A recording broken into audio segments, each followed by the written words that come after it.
Yesterday at 5 p.m., I was fired from my job for posting a video saying I don't care about Charlie Kirk's death. That was my job. That was wasn't really just my job, it was my identity, too.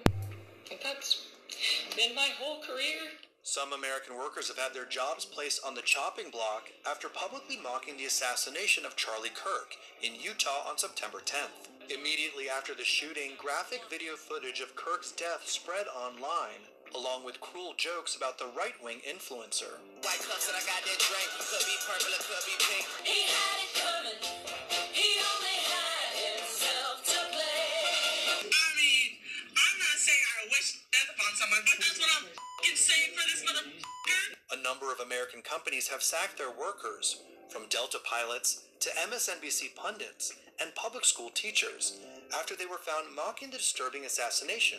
In a social media post, Transportation Secretary Sean Duffy said that American Airlines pilots who were caught celebrating the assassination were immediately grounded and removed from service. Delta Airlines also suspended a number of employees after they shared social media posts that went well beyond healthy, respectful debate.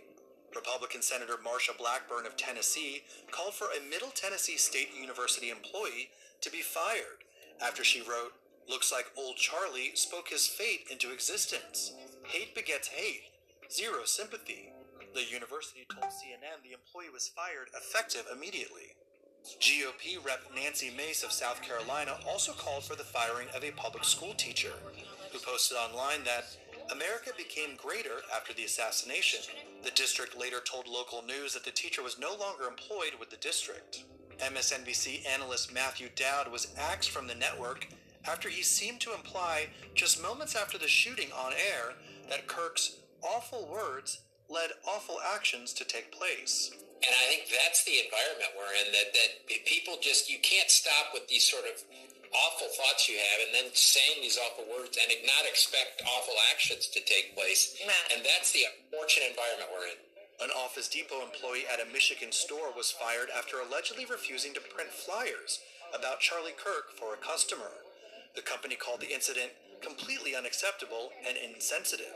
So, unfortunately, so if they say they don't print political propaganda. There even appears to be a coordinated effort behind the widespread firings with a doxing site called Expose Charlie's Murderers that gathered information about people who made posts about Kirk.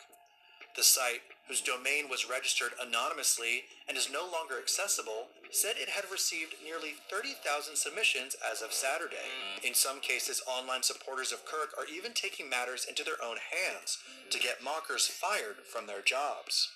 Hi, my name is Quinn Pratt, and I like going on the internet and finding people who like to make fun of Charlie Kirk's death, and I let their employers know what they're up to online. All I do is being like, hey, just so you know, I saw this video that one of your employees put out, thought you might want to see it. And I do not contact the employer ever again. Let's get into it. Lucas from Wisconsin, you're fired. Shelby from North Dakota, you've been fired. Mary from Louisiana, you've been fired. Shauna from California, fired.